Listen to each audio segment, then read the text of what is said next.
নমস্কার বন্ধুরা, আমরা ভেন্ডির বিভিন্ন রকমের পদ বাড়িতে বানিয়ে খেয়েছি। বাট আজকে আমি বানিয়েছি চটপটিদার ভেন্ডি মশলা।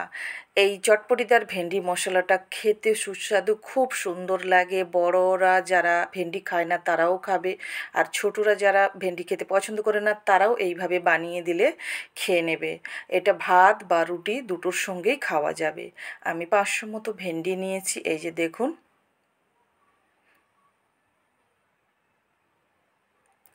আমি 500 ভেন্ডি নিয়েছি।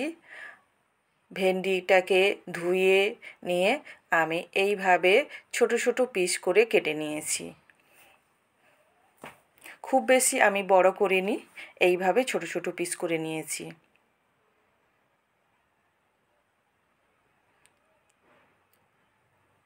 আর এদিকে আমি বানিয়ে নিচ্ছি ব্যাটার। নিয়ে নিচ্ছি আমি 2 কাপ মতো বেসন, আর আমি 3 চামচ মতো দই নিয়েছি।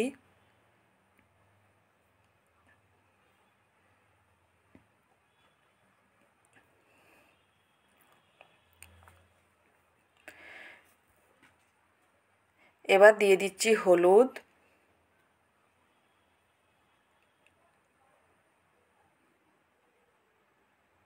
নুন, পরিমাণ মতো নুন, লঙ্কা গুঁড়ো, আজওয়ান,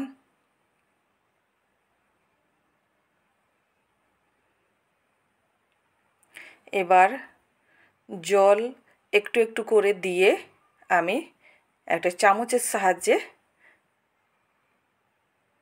মাখিয়ে নেব। ব্যাটারটা খুব সুন্দরভাবে বানিয়ে নিতে হবে। আবার সামান্য পরিমাণ জল দিলাম।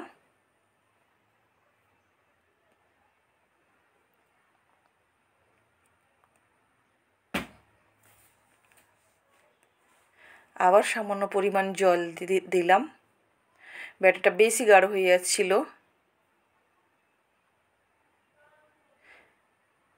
সামান্য সামান্য জল দিয়ে ব্যাটারটাকে খুব সুন্দরভাবে ফেটিয়ে নিচ্ছি আমি।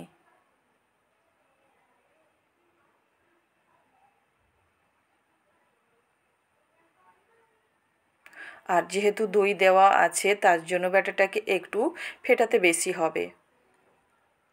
ব্যাটার ফেটানো কমপ্লিট। এবার তার উপর দিয়ে আমি ভেন্ডিগুলো দিয়ে দিচ্ছি এবং ডুবিয়ে দিচ্ছি। আর চামচের সাহায্যে ভেন্ডিটাকে বারবার ডুবিয়ে নিয়ে যাতে ভেন্ডির গায়ে ব্যাটারটা খুব সুন্দরভাবে লেগে যায়। আর প্যানে আমি তেল গরম অলরেডি করে নিয়েছি। এই যে একটা একটা করে আমি ভেন্ডিগুলোকে পিসগুলোকে ছেড়ে দিচ্ছি।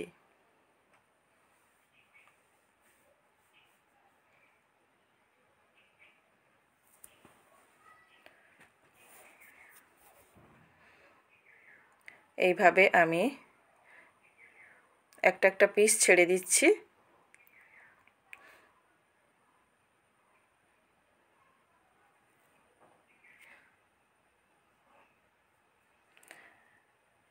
আর এই চটপটিদার ভেন্ডি মশলাটা ভাত তো দিয়ে খেতে পারেন আর রুটিও দিয়ে খেতে পারেন। নান রুটি, কেউ চাইলে লুচির সঙ্গেও খেতে পারেন, পরোটার সঙ্গেও খেতে পারেন।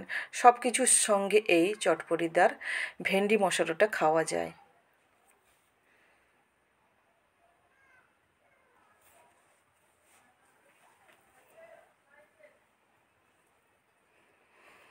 আমি এক পিঠ উল্টে দিয়েছি, এই যে দেখুন। আমি একবারে ব্রাউন কালার হবে তারপরে নামিয়ে নিব। এই যে আমার ব্রাউন কালার হয়ে গেছে। এবার আমি ভেন্ডির পকোড়াগুলোকে নামিয়ে নিচ্ছি। এখন আর ভেন্ডি নেই, এখন হয়ে গেছে ভেন্ডির পকোড়া। তেল ঝরিয়ে নামিয়ে নিচ্ছি।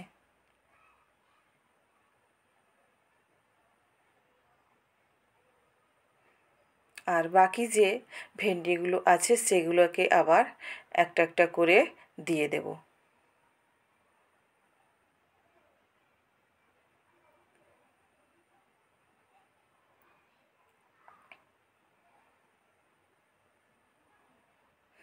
এইভাবে সবগুলোকে একটা একটা করে দিয়ে দিব।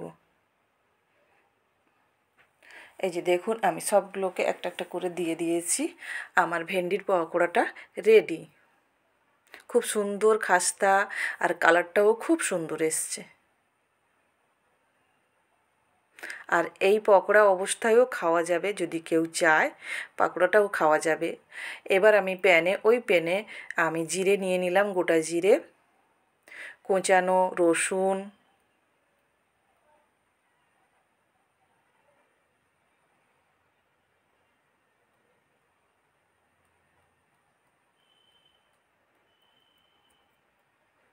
একটু নেড়ে দিব, খুব বেশি ভাজবো না।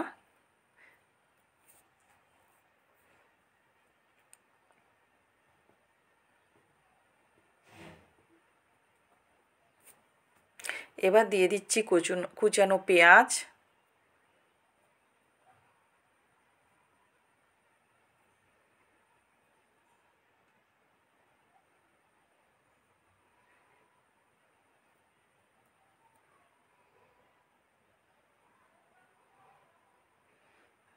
দিয়ে নেড়ে দিচ্ছি।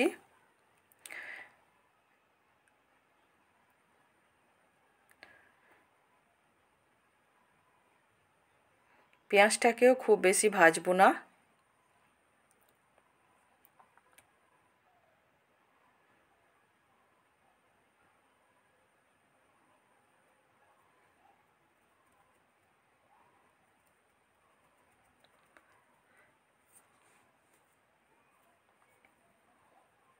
এবার দিয়ে দিচ্ছি কাঁচা লঙ্কা কোচানো।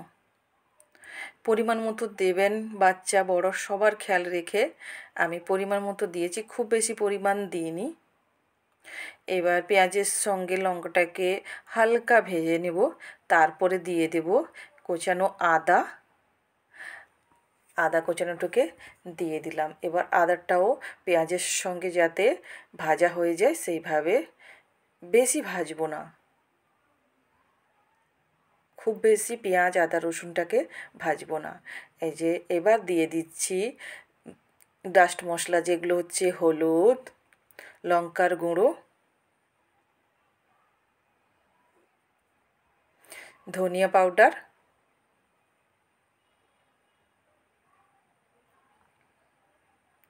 আর চটপটিদার যেহেতু বলেছি, চটপটি আমচুর পাউডার,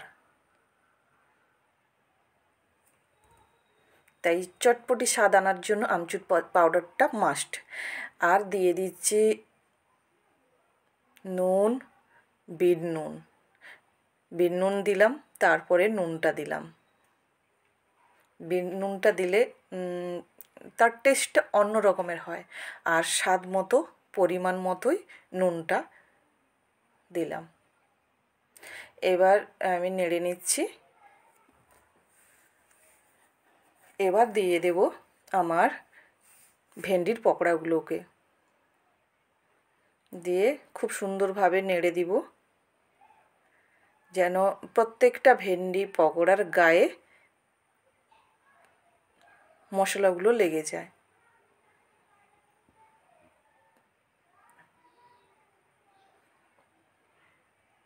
বারবার করে নেড়ে দিব।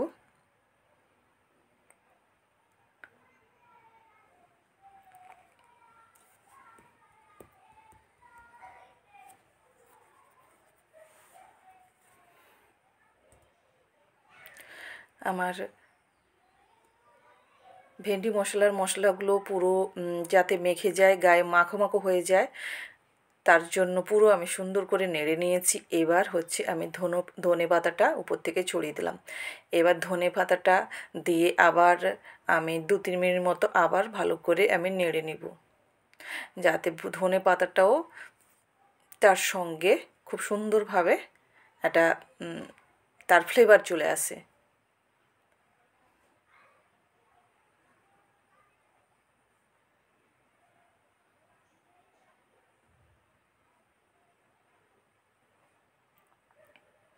এইভাবে আমি বারবার করে নেড়ে নিব। দেখুন হয়ে গেছে। ধনেপাতাটাও খুব সুন্দরভাবে আমার পেঁয়াজ আদা রসুন মশলার সঙ্গে যে একটা সেটা খুব সুন্দরভাবে মিশে গেছে।